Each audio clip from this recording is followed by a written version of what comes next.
200 million years ago, when dinosaurs ruled the Earth, a creature emerged from the murky waters of prehistoric rivers and swamps, a predator, so perfectly adapted to its environment that evolution itself decided it needed no further improvement. This is the crocodile. While dinosaurs rose to dominance and then vanished in a cataclysmic extinction event 66 million years ago, while mammals evolved from small, nocturnal creatures into the dominant land animals of today, while continents drifted apart and climates shifted from tropical paradise to ice age and back again, the crocodile remained largely unchanged. Its body plan, its hunting strategies, its very essence has persisted through geological epochs, mass extinctions, and dramatic environmental upheavals. Today, crocodiles and their close relatives alligators, caimans, and gharials, and hyraeals are often called living fossils, a term that captures both their ancient lineage and their remarkable evolutionary stasis. But this label is misleading. The crocodile hasn't remained unchanged because it's primitive or stuck in the past. It has remained unchanged because it achieved something extraordinarily rare in the natural world: evolutionary perfection. Every aspect of the crocodile's anatomy, physiology, and behavior is optimized for its role as an apex predator in freshwater and coastal environments. Its low-slung body allows it to move silently through water. Its armored skin provides protection without sacrificing flexibility. Its jaws deliver one of the most powerful bites in the animal kingdom, up to 3,700 pounds per square inch in the saltwater crocodile, strong enough to crush the skull of a water buffalo. Its eyes, positioned on top of its head, allow it to see above the waterline while the rest of its body remains submerged. Its nostrils, also positioned high on the snout, enable it to breathe while almost entirely underwater. Its tail, muscular and laterally compressed, propels it through water with explosive speed, and its metabolism, capable of slowing to a near standstill during times of scarcity, allows it to survive months without food. But the crocodile's success is not just a matter of anatomy. It's a matter of strategy, adaptability, and an evolutionary toolkit that has proven resilient across every challenge the planet has thrown at it. So today, we're diving deep into the science, the history, and the biology of crocodiles. We'll explore their ancient origins, their survival through mass extinctions, the biomechanics of their deadly bite, their sophisticated sensory systems, their complex social behaviors, and the evolutionary pressures, or lack thereof, that have kept them largely unchanged for 200 million years. This is the story of the crocodile, the ultimate survivor, the apex predator that time forgot to evolve. Let's begin at the beginning. In the Triassic period, 250 million years ago, when life on Earth was recovering from the most devastating mass extinction event in history, the Permian-Triassic extinction, which wiped out 96% of all marine species and 70% of terrestrial vertebrates. In the aftermath of this cataclysm, ecosystems were in chaos. Niches that had been occupied for millions of years were suddenly vacant, and into this void stepped a group of reptiles called Archosaurs, the ruling reptiles. The Archosaurs would eventually split into two major lineages, one leading to dinosaurs and birds, the other to crocodiles and their relatives. The earliest members of the crocodilian lineage were not aquatic. They were terrestrial predators, built for speed and agility on land. Creatures like Terrestrasuchus and Saltibasuchus were small, lightly built, and bipedal, running on their hind legs like miniature dinosaurs. But over time, some members of this lineage began to exploit a new ecological niche: the water's edge. By the late Triassic, around 230 million years ago, the first semi-aquatic crocodilomorphs appeared. These animals had elongated snouts, flattened tails, and limbs, adapted for both swimming and walking. They hunted fish, amphibians, and small reptiles in rivers and lakes, and they were remarkably successful. By the Jurassic period, around 200 million years ago, the crocodilian body plan had emerged in a form that would be instantly recognizable today. Fossils from this era show animals with long, muscular tails, short legs, armored backs, and powerful jaws lined with conical teeth. These animals were the ancestors of modern crocodiles, and they were already apex predators in their aquatic environments. One of the most fascinating aspects of crocodilian evolution is how little they've changed since then. Compare a fossil of Stegosaurus, a marine crocodile from the Jurassic, with a modern saltwater crocodile, and the similarities are striking. The body proportions, the skull shape, the toothed arrangement all are remarkably consistent. This is not because crocodiles stopped evolving. Evolution never stops. Rather, it's because the crocodilian body plan proved so effective that natural selection favored individuals that maintained it. Any mutation that significantly altered the basic crocodile design was likely to be disadvantageous, and those individuals would be less successful at surviving and reproducing. This is a phenomenon known as stabilizing selection, and it's one of the key reasons why crocodiles have remained so consistent over such vast spans of time.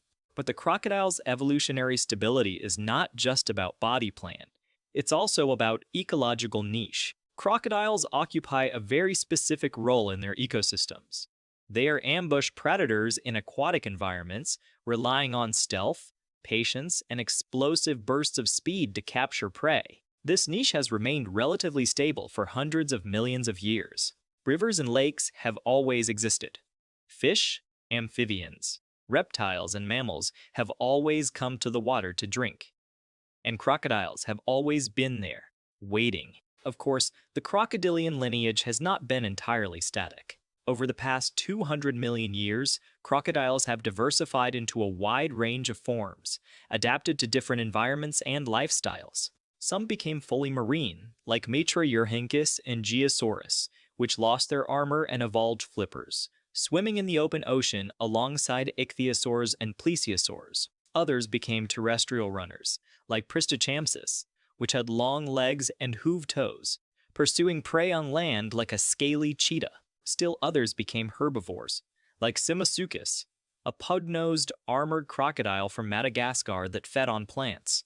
And there were giant animals like Sarcosuchus, a 12-meter-long behemoth from the Cretaceous that weighed up to 8 tons and hunted dinosaurs. But all of these experiments eventually went extinct. The only crocodilians that survived to the present day are the semi-aquatic ambush predators, the generalist crocodiles, alligators, caimans, and gharials that we know today.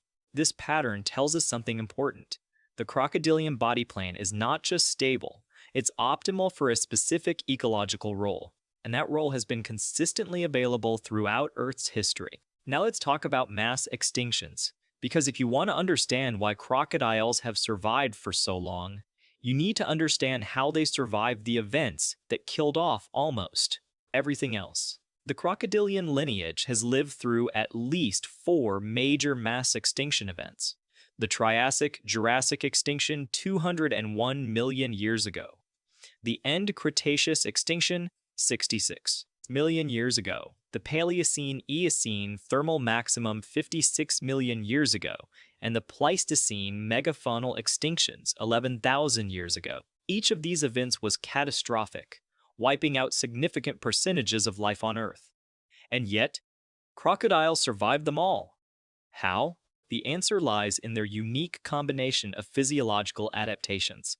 First, crocodiles are ectothermic, meaning they rely on external heat sources to regulate their body temperature. This might seem like a disadvantage, but it's actually a survival advantage during times of environmental stress. Endothermic animals, mammals, and birds require enormous amounts of energy to maintain their body temperature.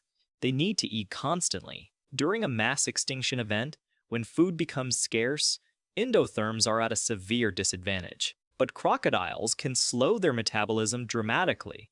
They can go months without food, entering a state of near dormancy where they burn almost no energy. This ability to shut down metabolically is a key reason why crocodiles survived the End-Cretaceous extinction, which killed off the dinosaurs. When the asteroid struck the Yucatan Peninsula 66 million years ago, it triggered global firestorms, a nuclear winter that blocked out the sun for years, and a collapse of food chains. Worldwide, plants died. Herbivores starved, carnivores followed, but crocodiles hunkered down in rivers and swamps, breathing slowly, moving rarely, survived. Second, crocodiles are aquatic or semi-aquatic, which provides them with a buffer against environmental extremes. Water moderates temperature changes, provides a source of food even when terrestrial ecosystems collapse, and offers protection from fires, droughts, and other catastrophic events. During the End-Cretaceous extinction, while terrestrial ecosystems were devastated, many aquatic ecosystems survived relatively intact. Fish, amphibians, turtles, and crocodiles all made it through, while almost all large terrestrial animals perished. Third, crocodiles are generalist predators and scavengers. They will eat almost anything: fish, birds, mammals, reptiles, carrion, even fruit in some cases. This dietary flexibility means that crocodiles are not dependent on any single food source. When ecosystems collapse, specialist animals that eat only one type of food are the first to go extinct. Generalists like crocodiles, which can switch to whatever food is available, have a much better chance of survival. Fourth, crocodiles have a slow reproductive strategy that is nevertheless highly effective. Female crocodiles lay large clutches of eggs, sometimes 50 or more, but they also exhibit remarkable parental care. They guard their nests from predators, help hatchlings emerge from the eggs, and protect the young for months or even years. This combination of high fecundity and parental investment gives crocodile populations the resilience to recover quickly after catastrophic events. And fifth, crocodiles have an incredibly tough armored body. Their skin is reinforced with bony plates called osteoderms, which provide protection from predators, injuries, and environmental hazards. This armor allows crocodiles to survive in harsh conditions where other animals would perish. So when you combine all these traits: ectothermy, aquatic lifestyle, dietary generalism, parental care, and physical toughness, you get an animal that is extraordinarily resilient, an animal that can survive almost anything the planet throws at it.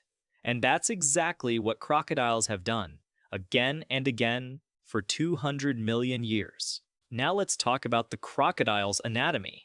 Because to understand why crocodiles haven't changed, you need to understand what makes them so effective. Let's start with the bite. The crocodile's bite is one of the most powerful in the animal kingdom. Saltwater crocodiles, the largest living reptiles, can generate bite forces exceeding 3,700 pounds per square inch. That's more than twice the bite force of a great white shark and more than 3 times that of a lion. Only the extinct Tyrannosaurus rex and a few other giant predators are thought to have had stronger bites. This incredible bite force is generated by massive jaw muscles, specifically the adductor muscles that close the jaws. In a crocodile, these muscles make up a significant portion of the skull's volume. When a crocodile bites down, these muscles contract with enormous force, driving the conical teeth deep into the prey's body. The teeth themselves are designed not to cut or chew, but to grip and hold. They are sharp, slightly curved, and deeply rooted in the jaw. And because crocodiles replace their teeth continuously throughout their lives, sometimes going through 3,000 teeth in a lifetime, they always have a fresh set of weapons. But here's a fascinating asymmetry. While the muscles that close the jaws are incredibly powerful, the muscles that open the jaws are relatively weak. A human can hold a crocodile's jaws shut with their bare hands, though obviously this is not recommended. This asymmetry makes sense from an evolutionary perspective. Closing the jaws is what matters for catching and holding prey, while opening the jaws requires far less force. The crocodile's skull is also a masterpiece of engineering. It's long and flat, reducing drag in the water and allowing the crocodile to move its head quickly when striking. The nostrils are positioned at the very tip of the snout, allowing the crocodile to breathe while almost entirely submerged. The eyes are elevated on bony ridges, providing excellent visibility above the waterline, while the rest of the body remains hidden. And the ears are positioned just behind the eyes, protected by flaps of skin that close when the crocodile dives. Inside the mouth, the crocodile has a remarkable adaptation called the palatal valve flap of tissue at the back of the throat that seals off the airway when the crocodile is underwater. This allows the crocodile to open its mouth underwater without drowning, which is essential for catching and drowning prey. The crocodile's body is built for 2 modes of locomotion: swimming and crawling. In the water, the crocodile is fast, agile, and efficient. The tail, which makes up about half the animal's total length, is laterally compressed and muscular, acting as a powerful propeller. By undulating the tail from side to side, the crocodile can accelerate rapidly, reaching speeds of up to 25 miles per hour in short bursts fast enough to intercept a running animal at the water's edge. The limbs are tucked against the body during swimming, reducing drag.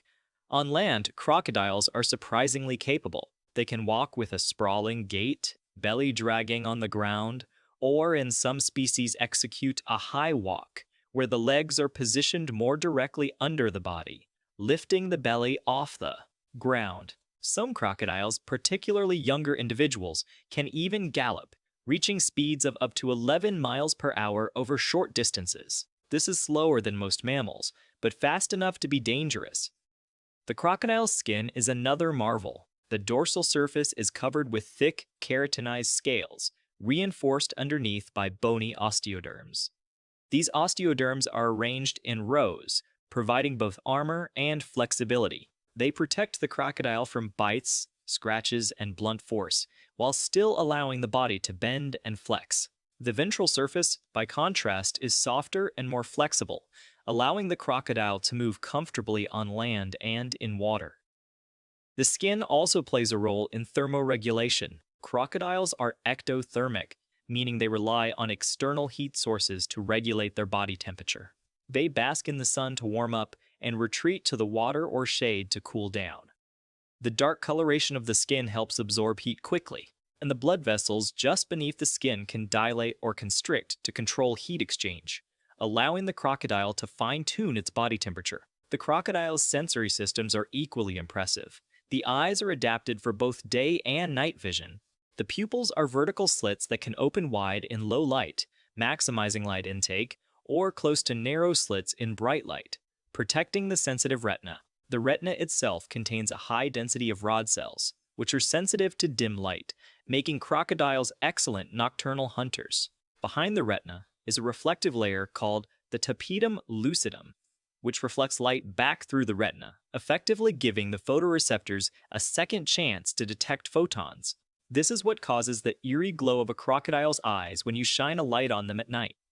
The crocodile's sense of smell is also highly developed. The nostrils are connected to a large olfactory chamber lined with sensory cells.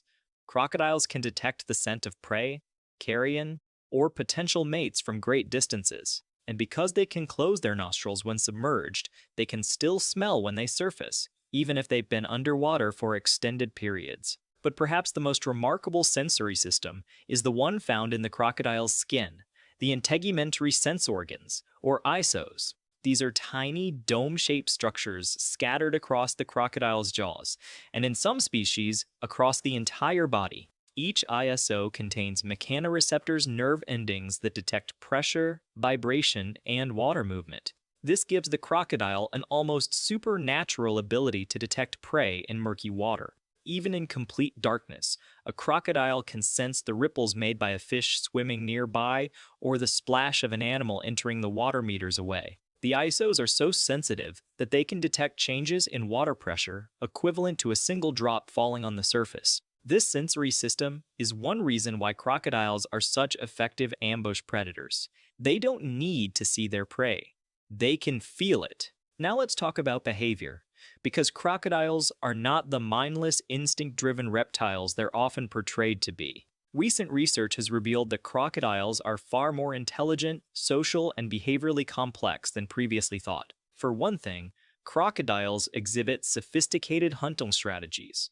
They are ambush predators, relying on patience and stealth. A crocodile will often spend hours lying motionless in the water, only its eyes and nostrils above the surface, waiting for prey to approach. When an animal comes to the water's edge to drink, the crocodile explodes into action, lunging forward with incredible speed, jaws wide open. The attack is over in seconds. But crocodiles also engage in cooperative hunting. In some populations, groups of crocodiles will work together to herd fish into shallow water where they can be more easily caught. They've been observed forming lines across rivers, blocking the escape routes of migrating fish, and in rare cases, they've been seen coordinating attacks on large prey, with multiple individuals working together to bring down a water buffalo or a wildebeest. Crocodiles also communicate with each other using a variety of vocalizations, body postures, and chemical signals. Hatchlings emit high-pitched calls when they're ready to emerge from the nest, prompting the mother to dig them out. Juveniles use contact calls to stay in touch with siblings and parents. Adults produce deep, resonant bellows during the breeding season sounds that can be heard from a kilometer away. Males also engage in elaborate displays, including head-slapping the water, inflating their bodies, and releasing musk from glands in their jaws. These displays advertise their size, strength, and reproductive fitness to potential mates and rivals. And crocodiles exhibit complex social hierarchies. In areas where crocodiles congregate, such as prime basking sites or rich feeding grounds, dominant individuals establish territories and defend them aggressively.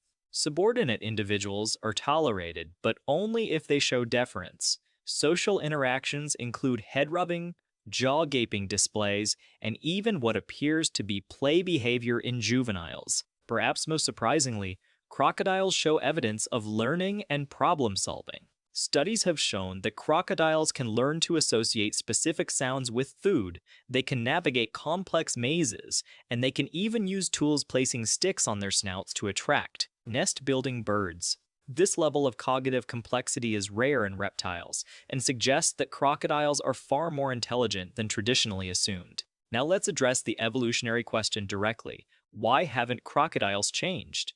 The answer is not that they stopped evolving. Evolution never stops. Rather, crocodiles have experienced strong, stabilizing selection, a form of natural selection that favors individuals near the average of the population and selects against extreme variance. In other words, the average crocodile with its semi-aquatic lifestyle, powerful bite, armored skin, and ambush hunting strategy has been so successful that any significant deviation from this body plan has been disadvantageous. But there's more to it than that. Crocodiles have also experienced remarkably stable environmental conditions over geological time. Rivers, lakes, and coastal swamps have existed continuously for hundreds of millions of years. The prey-based fish, amphibians, reptiles, birds, mammals has changed in composition, but not in availability, and the ecological niche of large aquatic ambush predator has remained open and viable. In contrast, many other lineages have faced dramatic environmental shifts that drove rapid evolution. Mammals, for example, underwent explosive diversification after the extinction of the dinosaurs, filling niches that had been vacant for millions of years. Birds evolved from theropod dinosaurs and radiated into thousands of species, adapting to flight, diverse diets, and varied habitats. But crocodiles faced no such pressure. Their niche was stable, their body plan was optimal, and natural selection favored continuity over change. Another factor is the crocodile's slow life history. Crocodiles grow slowly, mature late, and live for decades, sometimes exceeding a century. This slow pace of life means that evolutionary change also proceeds slowly. Fewer generations per unit of time means fewer opportunities for mutations to arise and spread through the population. In contrast, animals with fast life histories, insects, rodents, small birds can evolve rapidly because they produce many generations in a short time. But this also raises a paradox.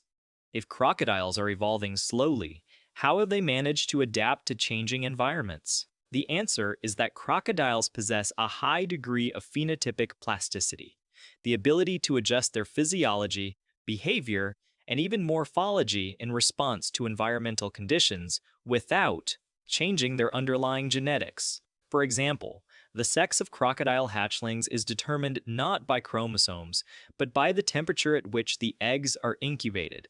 This is called temperature-dependent sex determination, or TSD.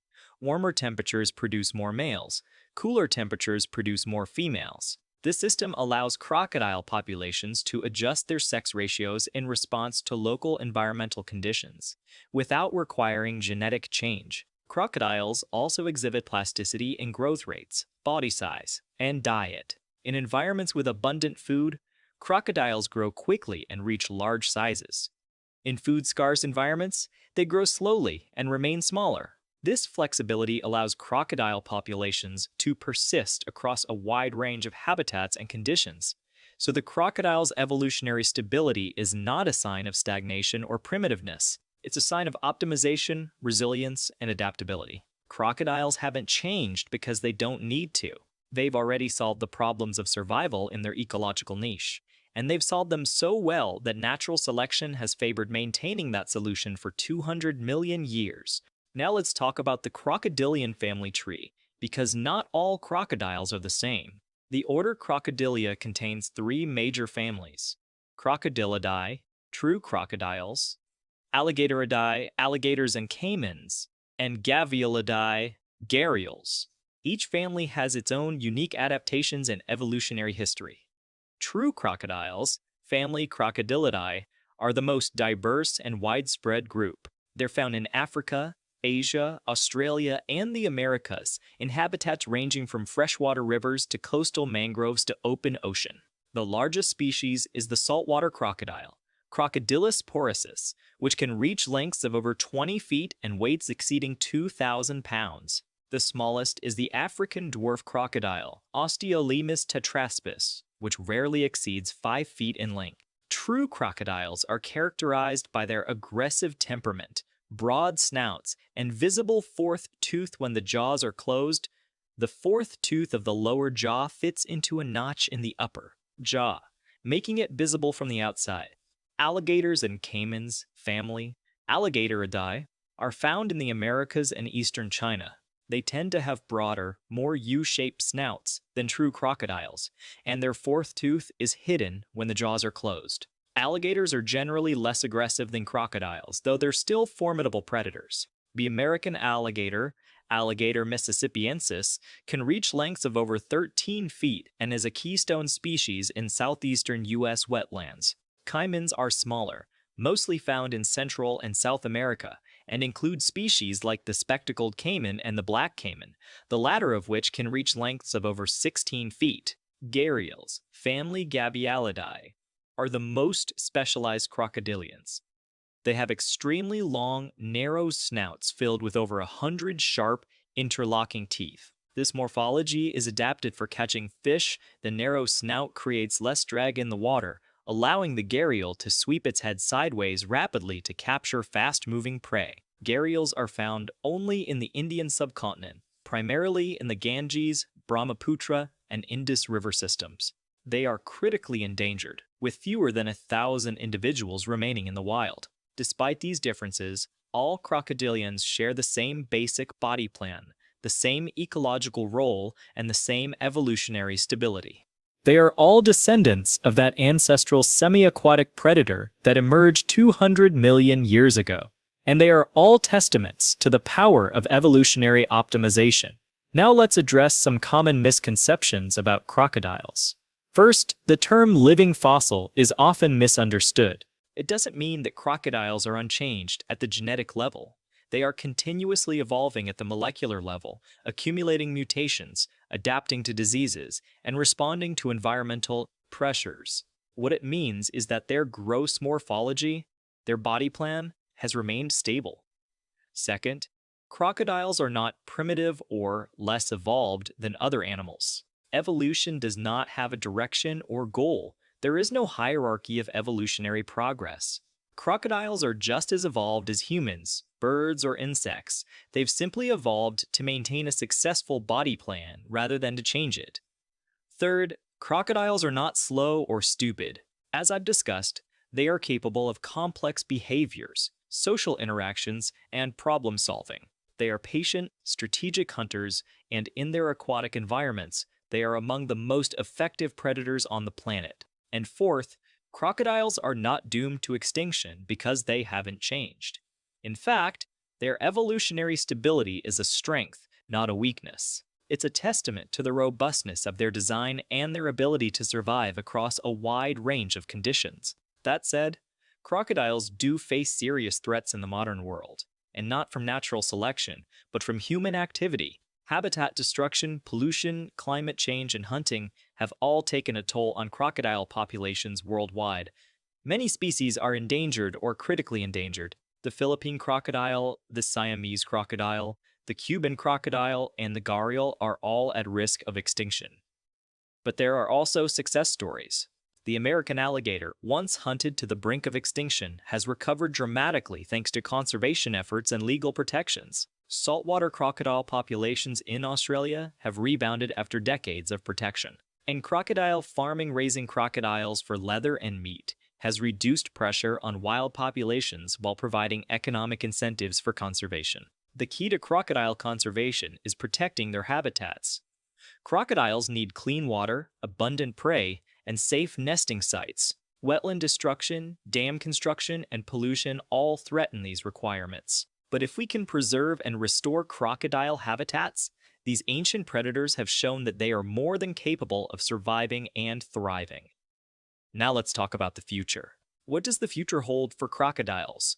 Will they continue their 200 million year streak of evolutionary stability, or will changing environmental conditions finally force them to evolve? The answer depends on what happens to their habitats and their ecological niches. Climate change poses a significant challenge. Rising temperatures could alter sex ratios through temperature-dependent sex determination, potentially skewing populations toward one sex and reducing reproductive success. Sea level rise could inundate coastal nesting sites. Changes in precipitation patterns could alter river flows and wetland hydrology, affecting prey availability and nesting success. But crocodiles have survived dramatic climate changes before, from the hot, humid world of the Cretaceous to the ice ages of the Pleistocene. They are remarkably adaptable, and as long as there are aquatic environments with abundant prey, crocodiles will likely persist. Human activity is perhaps the greater threat. Habitat destruction, pollution, hunting, and the introduction of invasive species all pose immediate risks to crocodile populations. But humans also have the capacity to protect and restore crocodile habitats. Conservation efforts, legal protections, and sustainable management can ensure that crocodiles continue to thrive. And there's another possibility, that crocodiles may finally begin to change. Some researchers have observed subtle shifts in crocodile morphology and behavior in response to human-altered environments. Urban crocodiles, living in canals and stormwater systems, show different behaviors than their wild counterparts. Crocodiles in areas with heavy fishing pressure have been observed changing their diets. These changes are small, and it's too early to say whether they represent the beginning of significant evolutionary shifts. But they remind us that evolution never truly stops. It simply proceeds at different rates under different conditions. So what have we learned? Crocodiles haven't changed in 200 million years because they achieved something extraordinarily rare: evolutionary perfection for their ecological niche. Their body plan is optimized for ambush predation in aquatic environments. Their physiology allows them to survive environmental extremes and mass extinctions. Their behavior is complex, adaptive, and effective. And their evolutionary stabilizing selection, phenotypic plasticity, and slow life history has proven remarkably successful across geological time. But the crocodile story is not just about biology. It's also about resilience, adaptability, and the power of a successful design. It's a reminder that evolution does not always favor change. Sometimes, the most effective strategy is to stay the same. And it's a testament to the fact that, in the right circumstances, a body plan that works can work for hundreds of millions of years. So the next time you see a crocodile, whether in the wild, in a zoo, or in a documentary, remember that you're looking at a time traveler, a creature whose ancestors lived alongside the dinosaurs, survived their extinction, and persisted through every catastrophe the Earth has thrown at it. A creature that has been perfected by 200 million years of evolutionary refinement. A creature that, in its own way, is one of the most successful animals ever to live on this planet. The crocodile is not a relic of the past. It is a masterpiece of evolution. And as long as there are rivers, lakes, and swamps, as long as there is prey to hunt and sunlight to bask in, the crocodile will endure. Unchanged, unstoppable, eternal.